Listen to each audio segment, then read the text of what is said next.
শেখ হাসিনার এই প্রত্যাবর্তন বিশ্বে কোন মানুষ কোনো দিন হয় নাই এমন এক প্রত্যাবর্তন হবে। শেখ হাসিনার দেশে ফেরা হবে এক ঐতিহাসিক স্বদেশ প্রত্যাবর্তন। যারা শেখ হাসিনার জন্য অপেক্ষায় আছেন, আবার আরেকটি প্রত্যাবর্তন দেখার জন্য অপেক্ষায় আছেন, সেই পথ আর কত দূর? এবার তিনি কি করবেন, কিংবা আপনারাই যখন দেশে ফিরবেন আপনারা কোথায় যাবেন? সেই 32 নম্বর ভবনটিও তো এখন ধ্বংসস্তূপে পরিণত।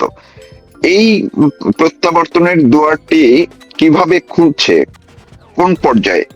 বলবো, আপনি যা জানতে চেয়েছেন, নেত্রীকে আল্লাহ তাআলা রাব্বুল আলামিন বাঁচিয়ে রেখেছেন। দেশের মানুষের গগন বিদারী আহাজারি আল্লাহর আরশ কেঁপেছে। আল্লাহ তাআলার কাছে যে দোয়া কামনা করেছে, শেখ হাসিনার দেশে ফিরবেই। শেখ হাসিনার দেশে ফেরা হবে এক ঐতিহাসিক স্বদেশ প্রত্যাবর্তন। এই প্রত্যাবর্তন বিশ্বে কোন মানুষ কোনো দিন হয় নাই এমন এক প্রত্যাবর্তন হবে ইনশাল্লাহ। আমরা আপনাকে বলতে চাই, আপনার মাধ্যমে বলতে চাই,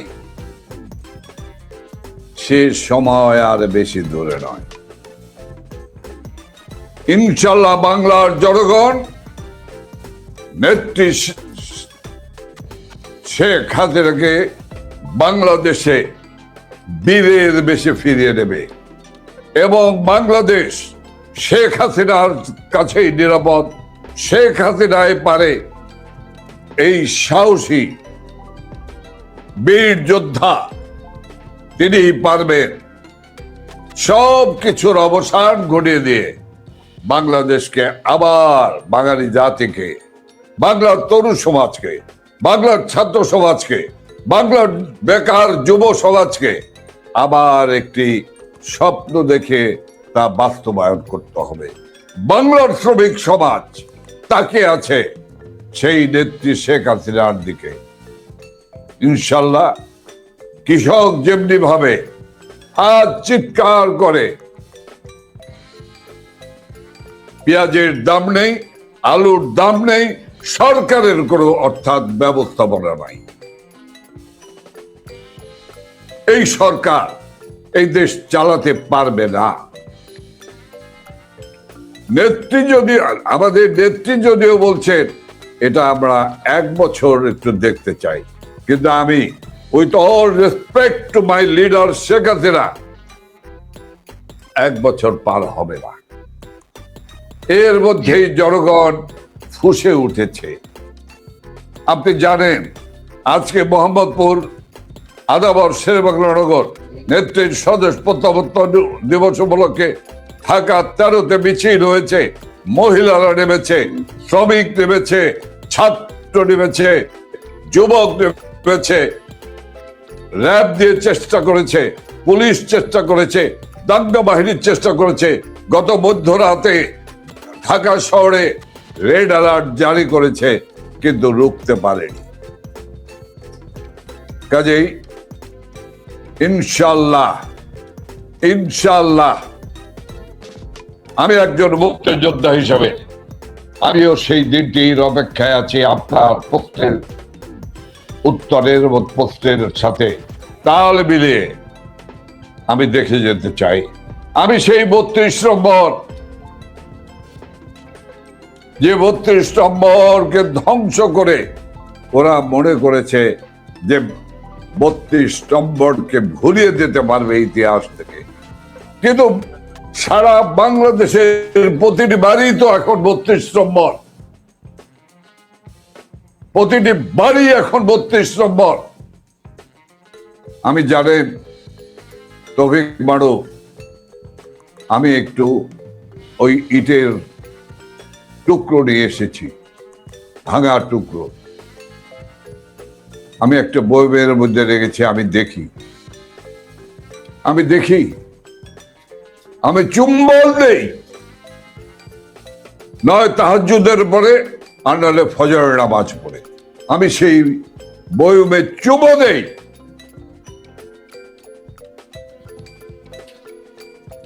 কোনোভাবেই কাউকে ছাড়া হবে না, কেউ রেহাই পাবে না।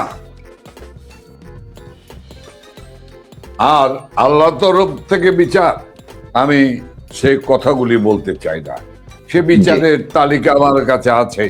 আল্লাহ তাআলা রাব্বুল আলামিনের তরফ থেকে যে বিচার, সে বিচার তো আমার কাছে আছে। দেখেন,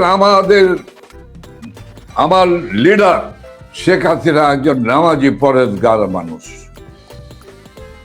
তিনি ফজরের নামাজ পড়ে, ফজরের ওয়াক্তেই ফজরের নামাজ পড়ে, তারপরে নয় অজিফা পড়েন, আনালে কোরআন থেকে তেলাওয়াত করে দিনের শুরু করেন। কাজে এই নামাজি পরেজগার, এত বড় সৎ দেশপ্রেমিক, কেউ তো বলতে পারে না শেখ হাসিনা একজন অসৎ, কেউ তো বলতে পারে না কোনো প্রমাণ দিতে পারে না শেখ হাসিনা অসৎ। কাজে সেই মানুষটিকে যারা অপমান করেছে, সে যে জায়গায় থাকুক না কেন, তার বিচার হবেই হবে ইনশাল্লাহ। হ্যাঁ, দেখেন, এটি একটি গুরুত্বপূর্ণ বিষয়। আজকে একটি ভিন্ন প্রেক্ষাপট, 5ই আগস্ট 2024 যে মেটিকুলার মধ্য দিয়ে এই ফ্যাসিস্ট খুনি, অর্থ লোভী, রক্ত পিপাসু ইউনুস যে দেশ থেকে শেখ হাসিনাকে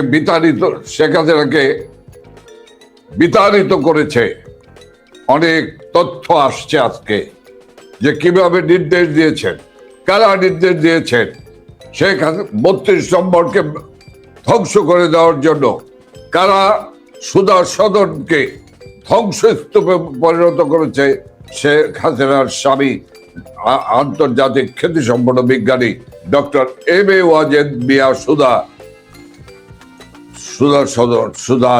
সুধা সদনকে রাস্তায় বিলীন করে দিয়েছে।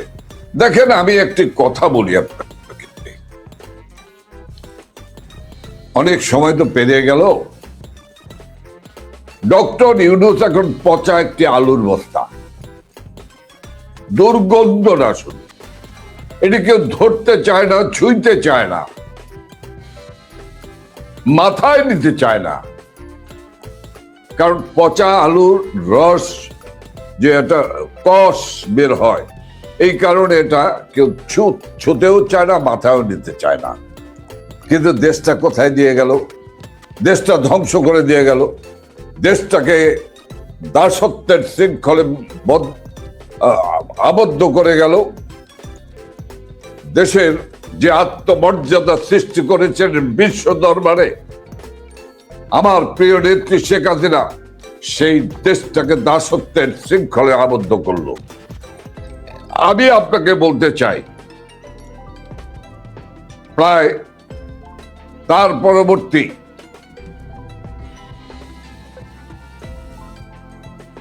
যে সরকারটি 12ই ফেব্রুয়ারি সান্ধ্যকালীন নির্বাচনের মধ্য দিয়ে একটি সাজানো নাটক, সেই সাজানো নাটকের মধ্য দিয়ে যারা ক্ষমতায় আসতেন, তারা কারা, তাদের পূর্ব ইতিহাস কি, তাদের পিছনের 21শে আগস্টের গ্রেনেড হামলা কোথায় যাবে, কার দায়িত্বে যাবে, এ প্রশ্নের উত্তর কিন্তু বাংলাদেশের মানুষ খুঁজছে। 10 টাকা অবৈধ অস্ত্রের চালান, তা কোথায় যাবে, এ বিষয়ে প্রশ্নগুলি কিন্তু মানুষের মধ্যেই রয়েই গেছে। আর মানুষের পরিস্থিতি, দেশের পরিস্থিতি কি বলবো? তৌফিক মারুফ, গতকাল আমাদের একটি ছেলে উখিয়া কক্সবাজারে, আব্দুর রহমান ছাত্রলীগের নেতা কর্মী, তাকে সে এই প্রায় 1 বছর পর তার মাকে একটু দেখার জন্য ঢুকেছিল, সঙ্গে সঙ্গে গুন্ডা বাহিনী এসে, সশস্ত্র গুন্ডা বাহিনী এসে বাড়িটি ঘেরাও করে তাকে মারধর করতে চায়, সে বাঁচাও বাঁচাও বলে, মা মা বাঁচাও বলে চিৎকার করেছে। মা ঝাঁপিয়ে পড়েছে তার সন্তানকে বাঁচানোর জন্য। সেই মাকে দিল মম নিষ্ঠুর ভাবে পিটিয়ে তার সামনেই হত্যা করেছে। আপনি বলুন তো, আমার প্রশ্নের উত্তরটি আমি রেখেই গেলাম, এই সন্তানটি এখন কি চায়? এই সন্তানটি কে আর বেঁচে থাকার কোন যৌক্তিক কোন কারণ আছে? এই আব্দুর রহমান তার মায়ের হত্যাকারী যারা, তাদের বিরুদ্ধে প্রতিরোধ গড়ে তুললে কি সেটা ভুল হবে? কাজে সারা বাংলাদেশ তো এভাবে বহু মা হাজারো লাখো মানুষকে হত্যা করেছে। 2800 জন 308 জন পুলিশকে হত্যা করেছে। গর্ভধারিণী পুলিশ কনস্টেবল তাকে হত্যা করেছে। চিৎকার করে বলেছে, আমার পেটে বাচ্চা, আমাকে বেরো না, তাকেও পুড়িয়ে মেরেছে।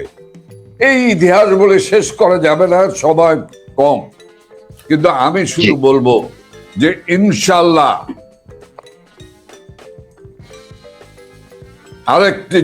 আরেকটি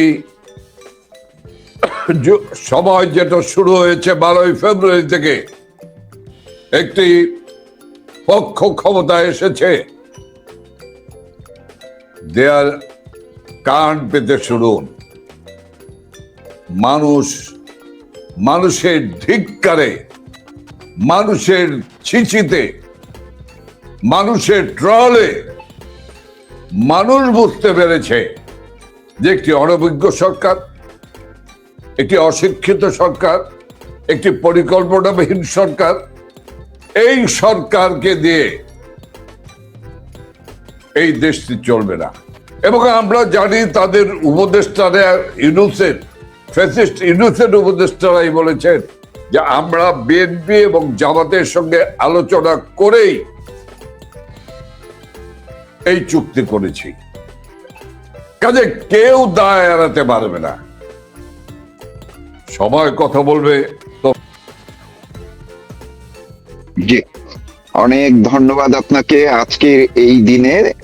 আপনি যতটা সময় দিলেন, আমরা জানি যে কিছুক্ষণের মধ্যেই বাংলাদেশ আওয়ামী লীগের প্রোগ্রাম আছে, সেখানে দলের সভানেত্রী শেখ হাসিনা বক্তব্য দিবেন, আপনিও সেই প্রোগ্রামে অংশ নেবেন। আপনি এই ব্যস্ততার মধ্যে আমাকে সময় দিয়েছেন এবং আপনি যে কথাগুলো শেষ দিকে বললেন, অবশ্যই বাংলাদেশের নতুন প্রজন্মের মানুষকে এই কথাগুলো খুবই শোনা জরুরি হয়ে পড়েছে। এবং যারা অপেক্ষায় আছেন, যারা বাংলাদেশকে আবার মুক্তিযুদ্ধের বাংলাদেশে দেখতে চান, যারা অপেক্ষায় আছেন শেখ হাসিনার নতুন এক প্রত্যাবর্তন দেখার জন্য, সেই বিষয়টি নিয়েও নতুন করে সাহসের সঞ্চার করলেন অ্যাডভোকেট জাহাঙ্গীর কবির নানক।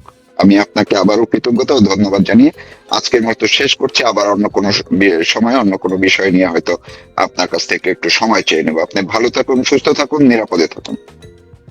আপনাকেও ধন্যবাদ। আপনার মাধ্যমে, তৌফিক জার্নালসের মাধ্যমে, আমি তৌফিক মানুষ জার্নালের মাধ্যমে আমি সকল দর্শক শ্রোতাদের আমি আবার আজকের এই দিনটিতে এই আমাদের প্রাণের নেত্রী বঙ্গবন্ধু কন্যা শেখ হাসিনার 46তম স্বদেশ প্রত্যাবর্তন দিবসের এই লগ্নে সকলকে আমি আমার সংগ্রামী শুভেচ্ছা, প্রাণ ঢালা অভিনন্দন জানাই। খোদা হাফেজ। জয় বাংলা, জয় বঙ্গবন্ধু।